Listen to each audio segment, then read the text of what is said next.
Assalamu alaikum. Walaikum assalam warahmatullahi wabarakatuh. Can we consider DNA test in cases of adultery or fornication instead of 4 witnesses? Sister asked the question that can we consider DNA test in case of adultery, in case of rape also you said, sister, Yes, brother. fornication, instead of 4 witnesses.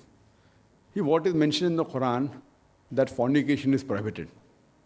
If you want to give a punishment, 4 witnesses are required. That's compulsory.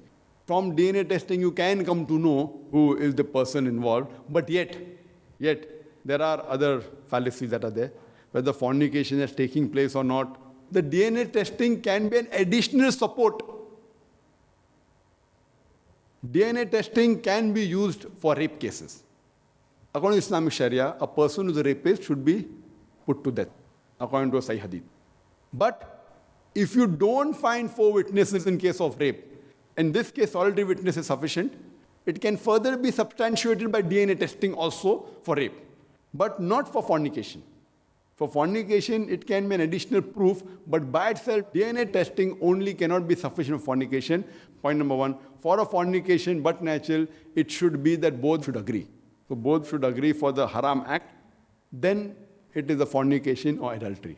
If one person forces on the other, it becomes rape. So in cases of a criminal act, like forcing, then DNA testing alone is also sufficient. But if it's an agreement of both, then 4 witnesses is a must.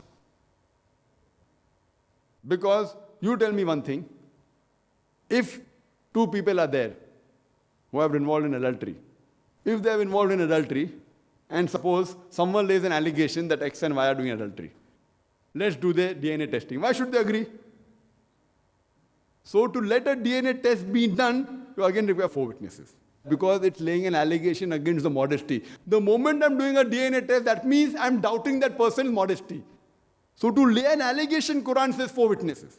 So if you doubt Mr. X and Miss Y are involved in adultery or fornication, so first you require 4 witnesses to do the test.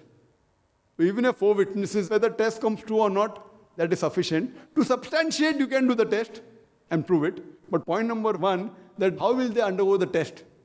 You can't pressurize anyone. Tomorrow, say this person and let's do the test. Why?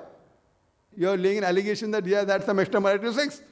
Let's do an STD test. How can you do? So for that also you require 4 witnesses. But for rape is different.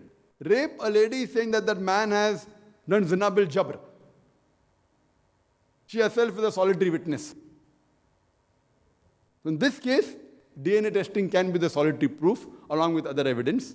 But for adultery or fornication, 4 witnesses is yet a must. And that's what I mentioned in the Sharia. Hope that answers the question, sister.